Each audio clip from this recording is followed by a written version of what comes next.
ಅದಕ್ಕೆ ಮುಂಚೆ 20 ವರ್ಷ ನಾನು ಕ್ರಿಸ್ತ ರೋಗದಲ್ಲಿ ಹಗಲು ಎಷ್ಟೋ ಕಡೆ ವೈದ್ಯರಾಗ್ಲಿ ಪೂಜೆ ಇನ್ನೊಂದು ಮಂತ್ರವಾದಿಗಳು ಡಾಕ್ಟರ್ಸ್ ಎಷ್ಟು ಕಡೆ ನಾವು ಪ್ರಯಾಸ ಪಟ್ಟರು ನನ್ನ ರೋಗ ವಾಸಿ ಆಗುತ್ತೆ. ನಮ್ಮ ಸಂಬಂಧಿಕರೆಲ್ಲ ನಿನ್ನ ಸತ್ತೋಗ್ತಾನೆ ಸತ್ರ ಮಣ್ಣಗೆ ಹಾಕೋದು ಒಂದು ಬಿಟ್ಟರೆ ಮತ್ತೆ ಯಾವುದೇ ವಿಧಿ ನಮಗಿಲ್ಲ ಅನ್ನೋ ಸ್ಥಿತಿ ಮಾತಾಡ್ಕೊಳ್ತಾರೆ. ಆ ಟೈಮಲ್ಲಿ ಒಬ್ರು ನನಗೆ ಯೇಸು ಸ್ವಾಮಿ ಬಗ್ಗೆ ಹೇಗೋ ನೀನು ಸತ್ತೋಗ್ತಿದ್ಯಾ, ನೀನ್ ಬದುಕೋದಿಲ್ಲ. ಯಾರೋ ಹೇಳಿದ್ರು ಯೇಸು ಸ್ವಾಮಿ ನಂಬುದ್ರೆ ಪರಲೋಕಕ್ಕೆ ಹೋಗ್ತಾರೆ ಅಂತ ಹೇಳಿ ಒಂದು ಸರಿ ನಂಬುವುದು.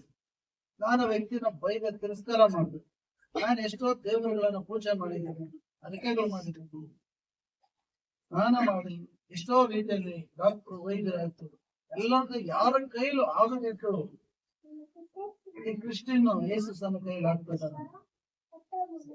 ಆದ್ರೂ ಅದು ಒಂದು ಮಾತು, ಹೇಗೋ ಸತ್ತು ಹೋಗ್ತಾ ಇದೆಯಾ, ಇಷ್ಟೆಲ್ಲ ಮಾಡಿ ಯೇಸು ಸ್ವಾಮಿ ಒಂದು ಸರಿ ನಂಬಿ ಪ್ರಾರ್ಥನೆ ಮಾಡೋದಕ್ಕಿಂತ ಮಾಡೋದ್ರಿಂದ ತಪ್ಪೇನಿದೆ. ಸರಿ, ಅವತ್ತು ರಾತ್ರಿ ಮಲಗಬೇಕಾದ್ರೆ ಭಯ ಸ್ಟಾರ್ಟ್ ಆಯ್ತು. ಇವತ್ತು ನಾನು ಸತ್ತಿದ್ರು ಆಗ ನಾನು ಸರಿ ಹೇಗೂ ಎಲ್ಲಾ ಆಯ್ತು. ಒಂದು ಸರಿ ಬಗ್ಗೆ ಹೇಳೋದ್ರಲ್ಲಿ ಎಲ್ಲಾ ಕಡೆ ಹೋದ್ವಿ. ಒಂದು ಸರಿ ಯೇಸು ಸ್ವಾಮಿ ನಂಬಿ ಬಿಡೋಣ, ಹೇಳೋಣ ಯಾವ ರೀತಿ. ಅಲ್ಲಿ ಹೋದ್ರೆ ಆದ್ರೂ ಗೊತ್ತಿಲ್ಲ, ಒಂದು ಕಡೆ ಕರ್ಕೊಂಡು ಹೋದ್ರೆ ಅಲ್ಲಿ ಹೋದ್ರೆ ನಿಮ್ಗೆ ಯಾವ ಊರು ಅಲ್ಲಿ ಒಂದು ಸಭೆ, ಮತ್ತೆ ಅದೇ ಅಲ್ಲೇನೊಂದು ವ್ಯಕ್ತಿ ಒಂದು ಬೆಂಗಳೂರು ಸಭೆಗೆ ಕರ್ಕೊಂಡು ಹೋದ್ರು ಹೆಬ್ಬಾಳದಲ್ಲಿ. ಅಲ್ಲಿ ಹೋದಾಗ ಒಂದು ಕೋಲಾರ ಒಂದು ಕಡೆಗೆ ಬರ್ತಿರೋ ದೂರ ಆಗುತ್ತೆ. ಅಲ್ಲಿ ಸರಿ ಇಲ್ಲಿ ಬಂದು 2 ವಾರ ಹೋದೆ, ಬೆಂಗಳೂರಲ್ಲಿ 1 ವಾರ ಹೋದೆ. ಬಟ್ ನಾನು ಸಭೆಗೆ ಹೋಗೋದು ನಮ್ಮ ಮನೆಯಲ್ಲಾಗ್ಲಿ ನಮ್ಮ ಅತ್ತೆ ಮನೆಯಲ್ಲಿ ಹೇಳಿದ 3 ವಾರ ಆಗಿದ್ದು. ಆ ಟೈಮಲ್ಲಿ ನಮ್ಗೆ ಮರಣ ಹತ್ರ ಬಂದಿದೆ. ಮನೆಯವರೆಲ್ಲ ಹೇಳ್ತಾರೆ ನಾವು ಬಿಲ್ಡಿಂಗ್ ಎಲ್ಲ ಕಾಂಟ್ಯಾಕ್ಟ್ ಮಾಡಿಸ್ತಾ ಇದ್ದಾಗ ಕೆಲ್ಸಕ್ಕೆ ಹೋಗ್ಬಾರ್ದು ಅಂತ, ಹೋಗ್ತಾ ಇದ್ರೆ ಬಿಸಿ ಇಲ್ಲ ಮಾಡ್ಬೇಕು ಕೆಲಸ ಜವಾಬ್ದಾರಿ ಅಂದಾಗ ಅವ್ರು ಹೇಳಿದ್ರು ಒಂದು ವೇಳೆ ಹೋದ್ರೆ 3 ಅಥವಾ 4 ಗಂಟೆಗೆ ಮನೆಗೆ ನೀನ್ ಬಂದ್ಬಿಡ್ಬೇಕು. ಒಂದ್ ವೇಳೆ ದಾರಿನಲ್ಲಿ ಎಲ್ಲಾದ್ರೂ ಬಿದ್ದು ಸತ್ರೆ ಗೌರವನೂ ಹೋಗುತ್ತೆ, ಮರ್ಯಾದೆ ಹೋಗ್ಬಿಡುತ್ತೆ. ಮರಣದ ಒಂದು ಮನೆ. ಆಗ ನಾನು ಕೆಲಸದಿಂದ ಬರ್ಬೇಕಾದ್ರೆ ಟೌನ್ ಅಲ್ಲಿ ನಾನು ಮದುವೆ ಆಗಿ ಮಾಡಿ ಅಲ್ಲಿ ಒಂದ್ ದಿವಸ 4 ಗಂಟೆಗೆ ಹೋಗ್ಬಿಟ್ಟು ಬರ್ಬೇಕಾದ್ರೆ ಬಂದ ತಕ್ಷಣನೇ ನಮ್ಮ ಅತ್ತೆ ಮಾವ ತೋಟದಿಂದ ಬಂದು ಅವರೇನು ಹಾಲು ಕರೀತಿದ್ದಾರೆ. ಅವರ ಮಗಳ ಮೇಲೆ ಒಂದು ಶಕ್ತಿ ಬಂದು ನಿಮ್ ಹಳೆಯನ್ನು ಚರ್ಚ್ಗೆ ಹೋಗ್ತಾ ಇದ್ದಾನೆ, ನಾನು ಹೋಗ್ಬೇಡ್ರಿ ಅಂತ ಹೇಳಿ. ಬಟ್ ಅವ್ರಿಗೇನು ಗೊತ್ತಿಲ್ಲ. ಸುಮ್ಮನೆ 3-4 ದಿವಸ ಆದ್ಮೇಲೆ ಮತ್ತೆ ಅದೇ ಬರ್ಬೇಕಂತ ಅವ್ರು ಬಂದ್ರು, ಹಾಲು ಕರೀತಾ ಇದ್ದಾರೆ ಒಳಗಡೆ, ನಾನು ಒಳಗಡೆ ಇದ್ದೀನಿ. ಅವ್ರು ಹೇಳ್ತಾ ಇದ್ದಾರೆ ನೀನೆಲ್ಲ ಚರ್ಚ್ಗೆ ಹೋಗ್ತಾ ಇದೀಯ ಅಂತ. ಹೌದಾ? ಈ ತರ ಬಂದ ನನ್ನ ಮಗಳ ಮೇಲೆ ಯಾವುದೋ ರೀತಿ ಮಾತಾಡ್ತಾ ಇದ್ದೀನಿ, ಅದೇನೋ ಜವ ಅನ್ಕೊಂಡ್ರೆ ಮತ್ತೆ ನಮ್ಗೇನು ಗೊತ್ತಾಯ್ತು. ಅವ್ರು ಹೇಳ್ತಾ ಇರ್ಬೇಕಾದ್ರೆ ಅವ್ರ ಮಗಳ ಮೇಲೆ ಬಂದ ಶಕ್ತಿ ವಿಕಾರವಾಗಿ ಗುರಾಯಿಸ್ತಾರೆ, ರೂಪಾಂತರವಾಗಿ ಅದು ಚೇಂಜ್ ಆಗೋಯ್ತು. ಅದು ಹೇಳ್ತದೆ ಅದೇ ನನಗೆ ಅಷ್ಟು ಸಮಯದ ಭಯ. ಅಷ್ಟನ್ನು ದೇವ ನೋಡ್ತಾ ಇರೋದು. ಇವತ್ತಾರ ಎಂತ ಶಕ್ತಿ ಎಂತ ದೇವರಿಗೆ ಭಯ. ಅವಾಗ ಅದು ಹೇಳ್ತದೆ 20 ವರ್ಷದಿಂದ ನಿನ್ನ ದೇಹದಲ್ಲಿ ಯಾವ ರೋಗ ಇಲ್ಲ, ನಾನೇ ನಿನಗೆ ರೋಗ ಕೊಟ್ಟಿದ್ದು, ನಿನ್ನನ್ನು ಬಲಿ ತೆಗೆದುಕೊಳ್ಬೇಕಂತಿದ್ದೆ. ಅಷ್ಟರೊಳಗಡೆ ನೀನ್ ಯಾಕೆ ಯೇಸು ಸ್ವಾಮಿ ನಂಬುದೆ? ಇಷ್ಟು ಬೇಗ ಯಾಕೆ ನೀನ್ ಯೇಸು ಇಷ್ಟು 2 ತಿಂಗಳಿದೆ ನಿನ್ನ ಕುಟುಂಬ ಸಮೇತ ನಾನು ಬಲಿ ತೆಗೆದುಕೊಳ್ತೇನೆ. ಯಾಕೆ ಅಂತ ಕೇಳಿದ್ರೆ ಅದೇ ಹೇಳುತ್ತೆ, ನಿನ್ನ ರಾಜ್ಯಕ್ಕೆ ಬೇಕು. ಕಾರಣ ನೀನ್ ಯಾರು ಅಂದಾಗ ಅದೊಂದು ದೇವರ ಶಕ್ತಿ ಹೆಸರು ನಾನು ಅದನ್ನೇ ಕೈ ಮುಗಿತಾ ಇದ್ದೀನಿ, ಸಮರ್ಪಣೆ ಮಾಡ್ತಾ ಇದ್ದೀನಿ. ನಾನು ಹೇಳದೆ ಯಾಕೆ ನೀನು ದೇವರಂದ್ರೆ ನಾನು ಕೈ ಮುಗ್ತಾ ಇಲ್ಲ, ಇಷ್ಟೋ ನಿನಗೆ ಸಹಾಯ ಇದರಲ್ಲಿ ನಾನು ನಂಬಿದ್ದೀನಲ್ಲ, ಯಾಕೆ ನಾನು ಬಲಿ ತೆಗೆದುಕೊಳ್ಬೇಕಂತ ಈ ತರ ಮಾಡ್ಬೇಕು ಹೇಳ್ಬೋದು. ನಂದು ನರಕದ ರಾಜ್ಯ, ಯೇಸು ಸ್ವಾಮಿದು ಪರಲೋಕ ರಾಜ್ಯ. ಹಾಗಾದ್ರೆ ನೀನು ನಂಬತಕ್ಕಂಥ ಜನ ಪರಿಸ್ಥಿತಿ ಏನಿವತ್ತು? ಯಾರೆಲ್ಲ ನನ್ನ ನಿಂಬಲಿಸ್ತಾರೆ ಅವ್ರನ್ನೆಲ್ಲರೂ ನಾನು ನರಕಕ್ಕೆ ಹಾಕ್ಬೋದು. ನನ್ನ ಕೈಯಿಂದ ನೀನ್ ತಪ್ಪಿಸ್ಕೊಳ್ತಾ ಇದ್ದೀನಿ.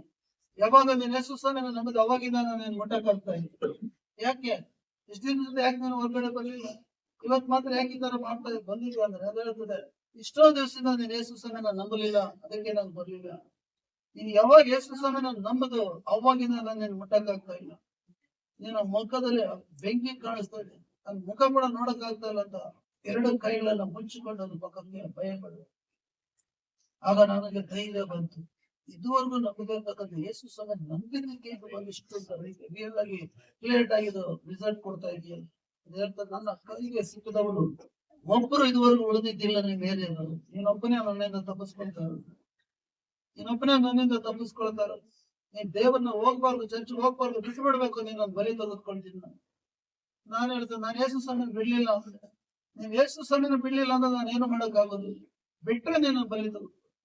ಅವತ್ತು ನಾನು ಅದಕ್ಕೆ ಚಾಲೆಂಜ್ ಮಾಡಿದೆ, ಪ್ರಾಣ ಇರುವವರೆಗೂ ನಾನು ಯೇಸು ಸ್ವಾಮಿನೇ.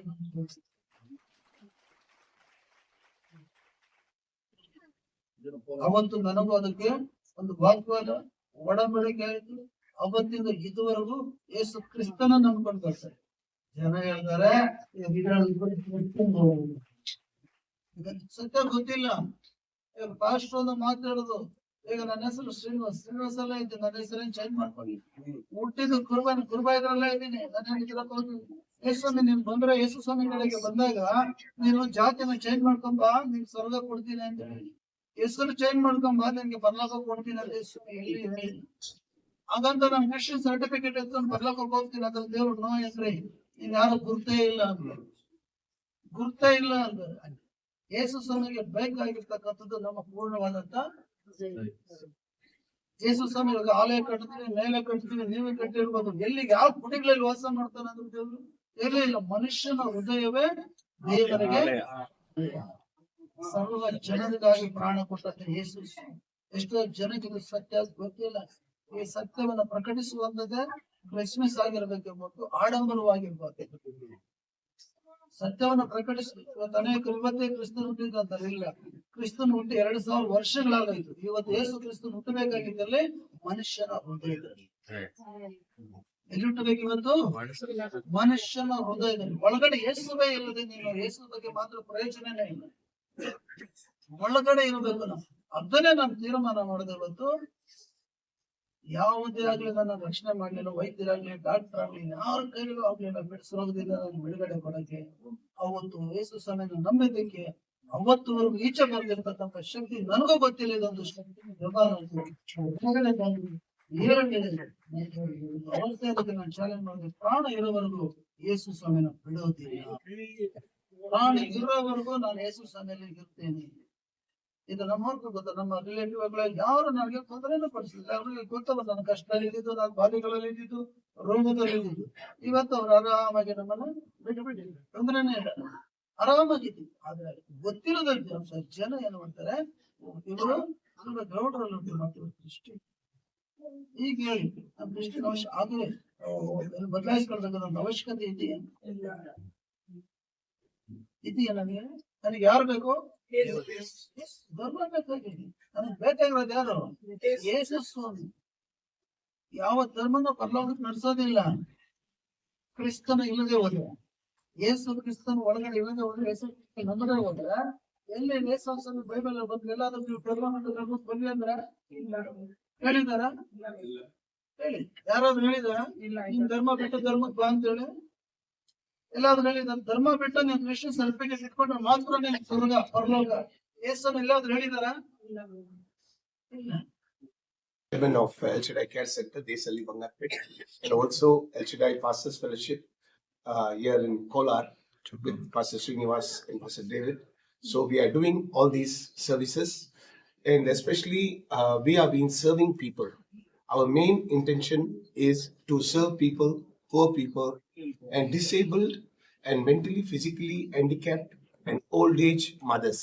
We have been giving daily food in Bangarpet in Desahalli, our daycare center, and we do a lot of medical helps and wheelchairs, walking sticks, and groceries every month. And this is non-religious, nothing to do with Christianity. Social service. This is a social welfare activity. El Shaddai Welfare Charitable Trust ಇಂದ ನಾವು ಇದು ಮಾಡ್ತಾ ಇದ್ದೇವೆ. ಇದು complete charitable, ಇದು social work. ಇದು ಯಾಕೆಂದ್ರೆ ಏನೋ ನಾವು ಜನರಿಗೆ ಏನೋ ಓದಿ ಹೆಲ್ಪ್ ಮಾಡ್ಬೇಕಂತ we are helping, and this service we are very happy. And I want to thank our officials who are standing behind, all these senior officials in Kolar, in Karnataka.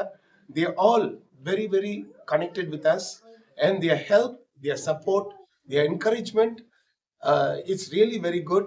And this helps me to do more in Bangarpet, in Kolar, and also in the other places in Karnataka.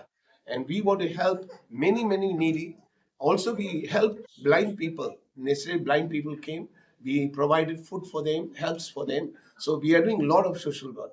Thank you very much. We need your support. Keep in touch with us. www.elshaddaicarecenter.com. My